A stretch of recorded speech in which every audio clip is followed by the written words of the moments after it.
Hi all, I'm Matt Davies from the UK. I'm the CEO of the Social Carbon Foundation, which is a UK charity focusing on scaling listed nature-based solutions that also deliver sustainable livelihoods.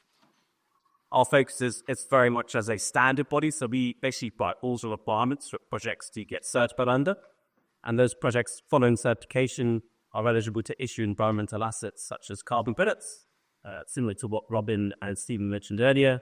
We're also supporting supply chain decarbonisation within the land use space, and then also expanding into other environmental assets such as the nature stewardship credit, which we're going to be covering in this session today. It's going to be very much a whiz tour, so I'm going to be keeping it quite high level. But as Robin and Stephen both mentioned, we'll have a more detailed session on Friday. So if you're keen to learn more, definitely join us for that. Before we go into the actual framework itself, I think it's important to mention around what are we talking about nature? Why is this important? I've got three key facts behind me, which really summarizes those. So the first is that over 50% of the world GDP is moderately or highly dependent on nature in the services it provides. Now, the challenge we have is that since 1970, approximately 70% decline in species population has occurred. And this biodiversity loss, if we were to address it by 2030, it's going to cost us around $700 billion annually to do so. So these are issues we really need to address. Now, if we want to implement and finance nature-based solutions, some market mechanisms already exist, such as the carbon market. So the voluntary carbon market is a good example of that. The challenge with this market, though, is it has a really bad perverse incentive in that it really rewards nature-based solutions that are restoring degraded land, and land which has been well preserved, typically, for example, indigenous communities, often fails to meet that requirement from an additionality standpoint. Because in the baseline scenario, the land's really well preserved, and so when you're looking at what the project outcomes will be, it's very hard to prove that those outcomes would have been different from what was achieved in the baseline scenario. So what we often find is the carbon markets disproportionately impact indigenous-led land, and also in some cases reward landowners which have done really bad land management practices. So for example, in Brazil, you could cut down your native forest, and under a lot of programs, after 10 years, you're then eligible to generate carbon credits by then replanting that land as well. So what we really need is a new environmental asset to help support these local communities and foster sustainable land management practices and also nature stewardship.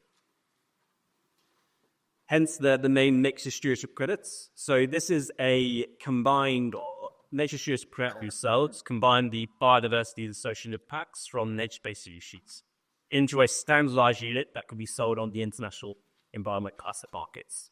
So one nature stewardship credit equals a measurable unit that represents the conservation and or restoration of 1 hectare of natural ecosystem for a 12-month period.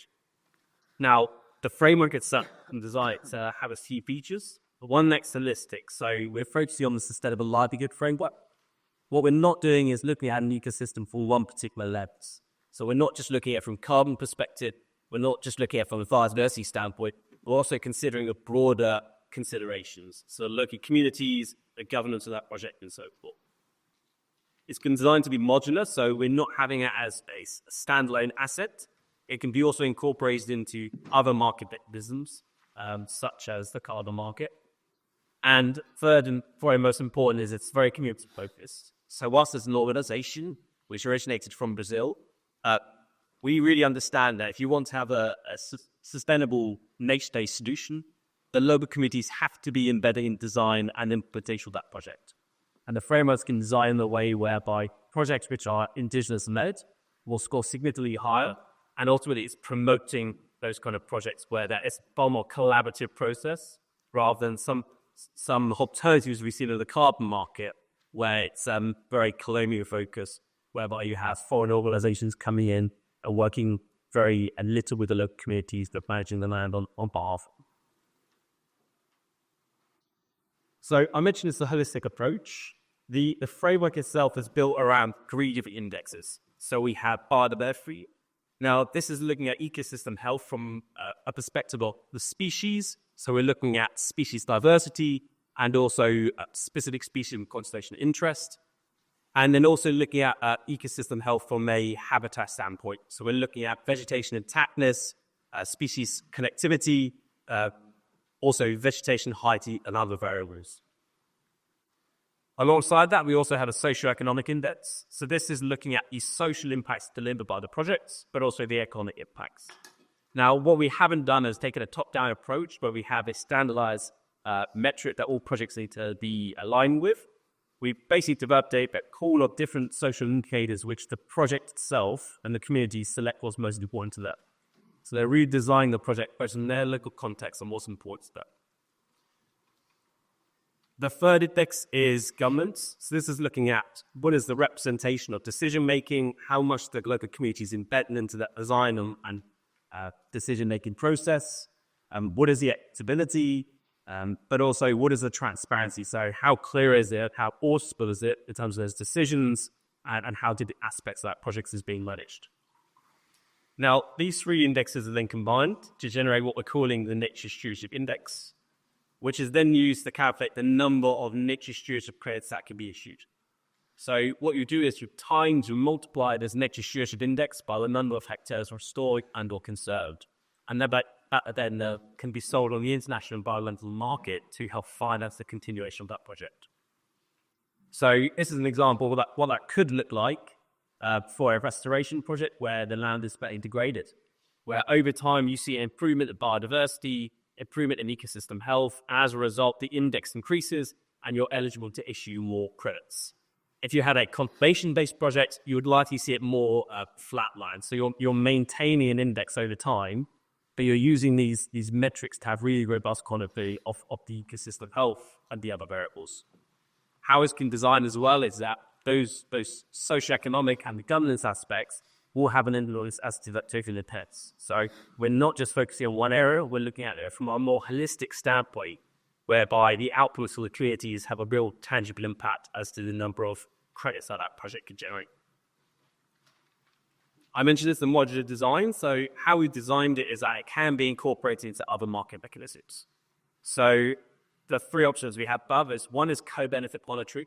So this is a common term we use in the carbon markets, whereby non-carbon outcomes are considered co-benefits, and typically those are being monitored through quite qualitative-based metrics, people like yours. That by doing so, typically the price of that carbon credit is higher, so there's a consent for projects to do that co-benefit monitoring.